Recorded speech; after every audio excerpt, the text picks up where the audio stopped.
Hello, classic rock fans. I am reporting live after the Journey and Toto concert at the Fiserv Forum in Milwaukee, Wisconsin. This is part of Journey's Freedom Tour 2022. Now, I've seen both Journey and Toto once before. For Toto, I saw them at Summerfest in, I believe, 2015. So I was looking forward to seeing both bands again because I've seen them before and I know they're very good live shows. The tour was originally booked as Journey with Billy Idol or Toto, and the Milwaukee date originally had Billy Idol. Now, I've seen Billy Idol twice before, so I was a little disappointed because I was hoping that we would have gotten Toto. And for some health reasons, Billy Idol had to drop out altogether. So Toto stepped in and ended up being the opening act for the full tour, which is good news for me because that means I got to see them tonight.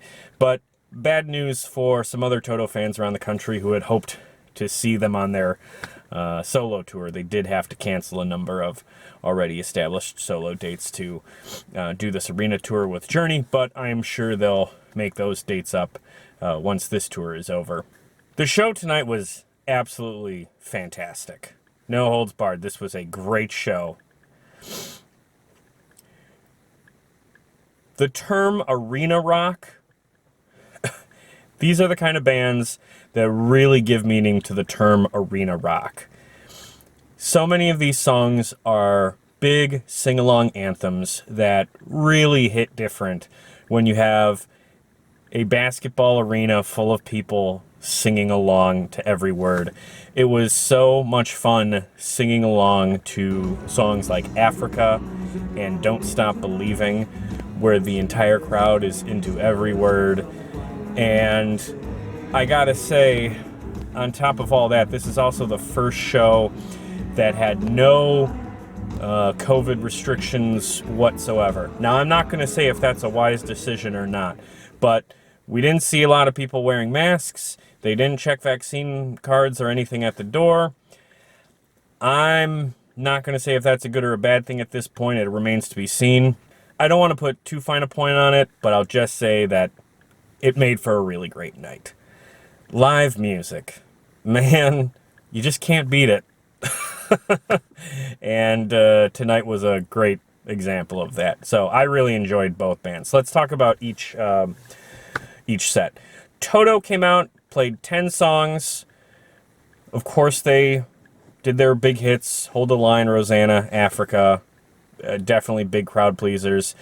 Gotta give lead singer Joseph Williams a ton of credit. That guy, his pipes are in great shape. He can still hit all the notes.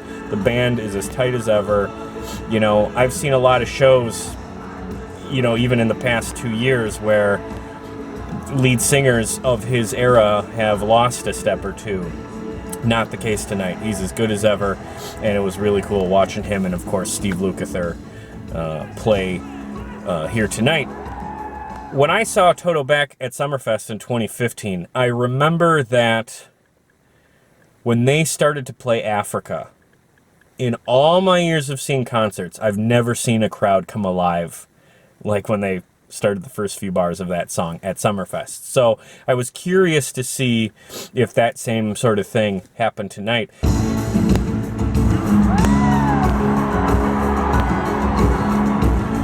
And there was definitely a big celebration from the crowd when they realized that they were playing Africa, but it wasn't quite to the same degree. And I think that just might be the difference between like a festival crowd and an arena crowd.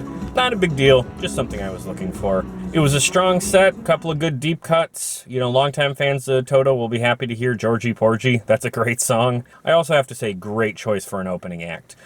Toto and Journey music really go well together.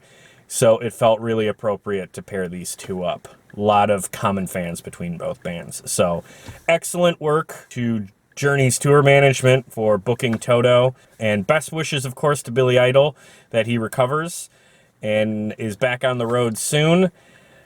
But as far as tonight goes, I'm really happy with who I got to see because I like Toto quite a bit, and now I can say I've seen him twice, and both shows are fantastic. Okay, moving on to Journey. Journey is a great example of a bang for your buck type of band. And what I mean by that is every song they play is not just a hit, but it's a big crowd pleaser that gets the audience totally engaged. There's no duds in the set list. They don't miss a note. Arnel Pineda is such an incredible vocalist. You know, it was just this past New Year's Eve where, I forget the guy's name, got drunk and started calling them out, saying that they're fake Journey because Steve Perry's not with them. Just got doused with confetti from the fake Journey appearing on ABC. If it's not Steve Perry, it doesn't count. It really, you get it?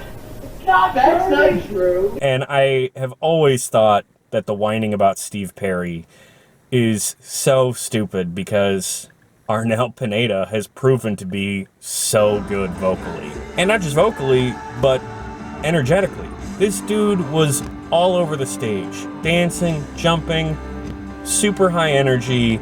That's the kind of thing that gets the crowd engaged. And you can tell he's having the time of his life up there. That makes for a good concert. So I am not in the camp of people who whine that it sucks that Steve Perry's not there. At this point, I couldn't care less if he came back. In fact, you'd run the risk of being disappointed, honestly. At least with Arnel, you know what you're getting, and you're getting a high-energy, fun, extremely vocally talented performance. And as far as the rest of the band, nobody missed a note.